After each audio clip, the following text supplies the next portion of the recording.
Shabbat Shalom, everyone. This week's Torah portion is Shelach Lecha, which literally means send out.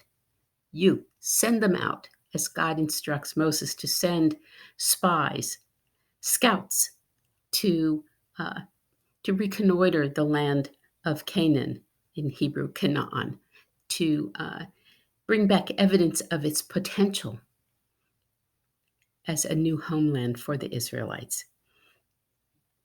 And Moses sends the spies, one from each tribe, 12 of them, and they go, they scout the land, they see that it is green, that it is fertile and productive. They bring back evidence in the form of produce, beautiful produce, but they also bring back stories that the cities are so fortified and the people seem so powerful, physically imposing, that they have no hope of being able to successfully go into the land and claim it.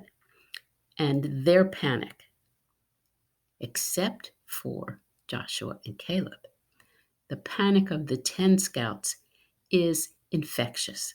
And the people panic. And they cannot hear the positive side. They cannot hear when Caleb says to them, it's a good land. We have faith. We have God's promise. We can do this. They don't hear that. And so God is angry. God decides to punish the people. They will not go up into the land this generation. They will be nomads in the wilderness until the generation who left Egypt have died. And it is their children and grandchildren who will, in fact, inherit the land. And as I read this story again this year, this weekend of Father's Day, it occurs to me that Moses himself is kind of like a dad. But he's the dad of a bunch of recalcitrant children. Children who need to learn to take responsibility. Children who need to learn how to stand up for themselves. Children who need to learn confidence in God and in one another. And so, in effect, the punishment is like saying, although on a huge, huge scale to 600,000 plus Israelites, kids, you are grounded. You're grounded for 38 years. You can't go.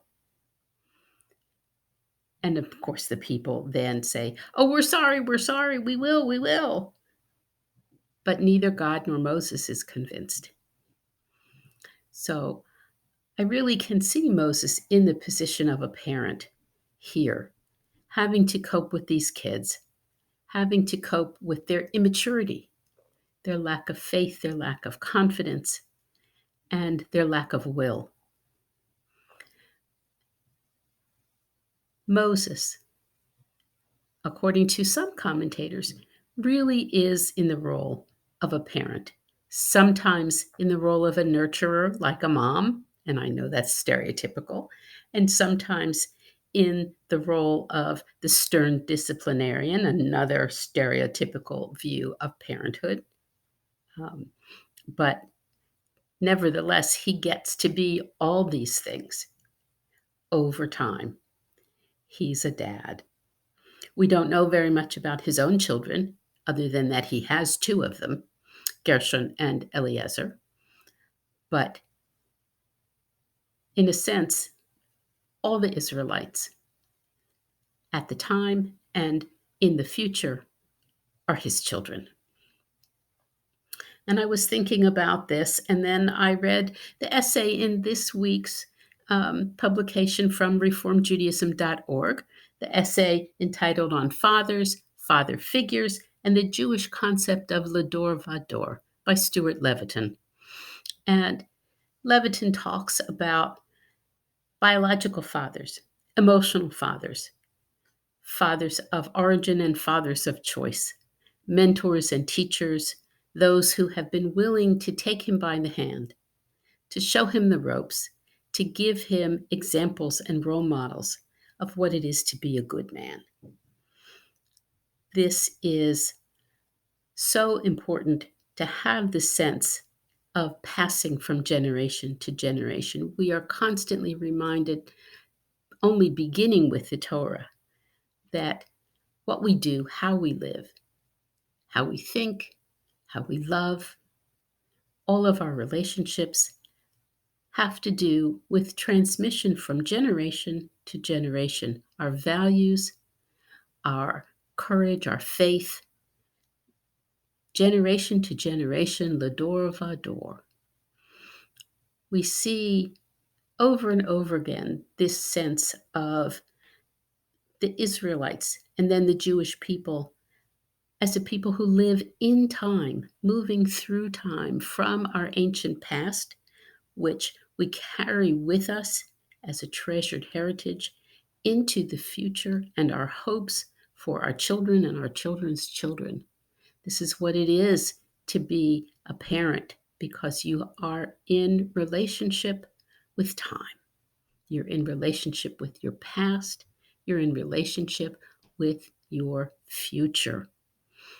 So Levitin writes very lovingly about all of the men in his own life who have guided him and how he thinks of them as fathers, in the sense that that is his way of honoring them and honoring their place in his life.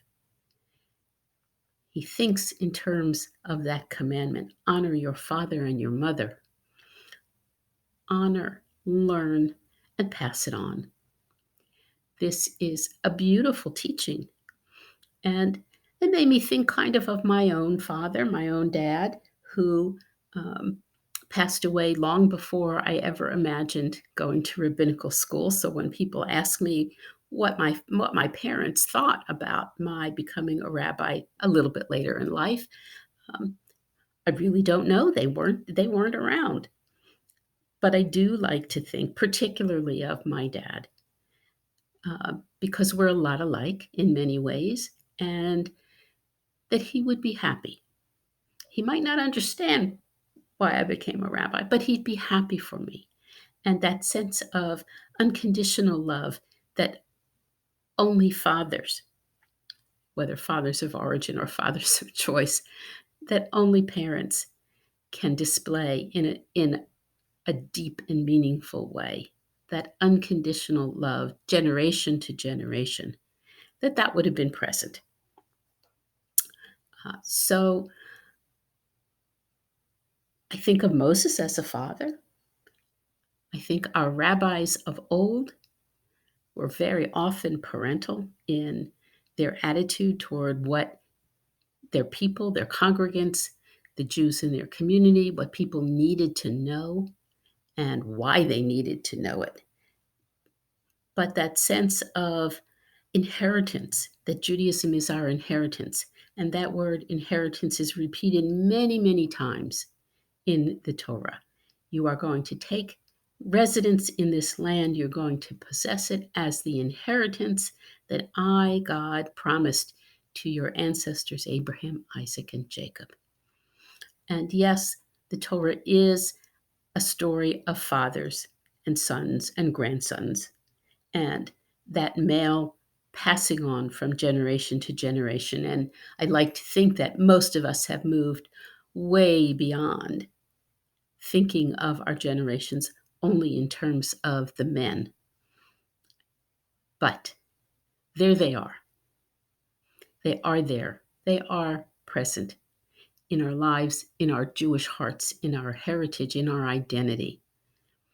How many times the Torah refers to your fathers, Abraham, Isaac, and Jacob. How many times in our prayers, 3 times a day, in the Avot, which literally in its narrowest definition means fathers, this sense of lineage, of what we inherit and what we pass along. We inherit our heritage, we receive it, we live it, we change it, we add to it, and we pass it on. This is the continuity, perhaps, of all human life, but particularly in a very self-conscious way for us as Jews. So may we think of ourselves, of our dads, of our fathers, hope that those who came before us would, if they could, look down on us with love, if not pride, with acceptance, with satisfaction that we carry on their values, and that we take the responsibility as dads, as moms, whether of origin biologically or of choice, that we share, that we are always teaching, like Moshe Rabbeinu, always there, always having a sense of the presence of the Holy One in our lives, and the sense of being guided by our heritage, by our Holy Covenant, being guided by our own sense of self to bring strength, competence, faith, value, love, all of those good things from generation to generation. So, for all of the dads, again, whether biologically or of choice, stepdads, uncles, cousins, grandparents, mentors, friends, may you be blessed in your parenthood, in your fatherhood. May you be blessed to have students and sons and grandsons and daughters and granddaughters. May you be blessed with generations who will remember you and who will be better because you are part of their lineage. May God bless us all this Shabbat. Shabbat Shalom.